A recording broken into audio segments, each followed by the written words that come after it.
First daffodils of the year.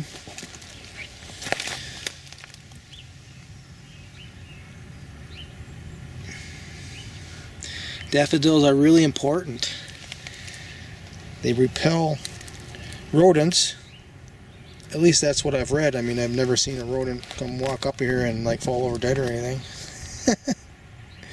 But they also are nice to look at, and it gets you outside and you're in your garden, and all of a sudden you've spent 3 hours doing little jobs that you didn't expect to do. So these daffodils get you out of the house and get you out in the garden.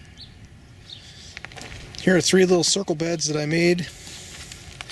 This one here, I actually after putting compost in, I heaped in a couple inches of straw, and I've got a white bag over the top so it doesn't dry out. This will be for some crop that I plant in a month from now or so. And I've got 2 more here that I did today.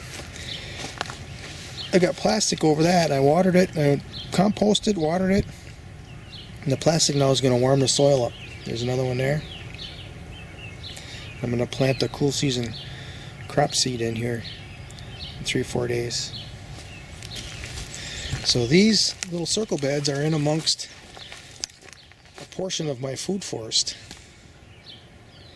And if it ends up being a really hot, dry summer, kind of looks like that's what's going to happen, since we don't have the aerosol masking happening in the atmosphere from the airplanes or jets. Then these 3 beds I probably won't have to water much, because the surrounding area is going to be shaded by the trees that I got planted and the bushes like this hazelnut. Here's a chestnut right here.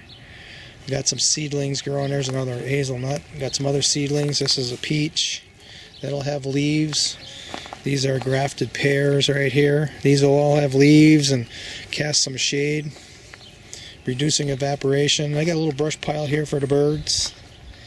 This is another pear tree that we grafted. You can see all the grafts coming out of here. Pretty solid.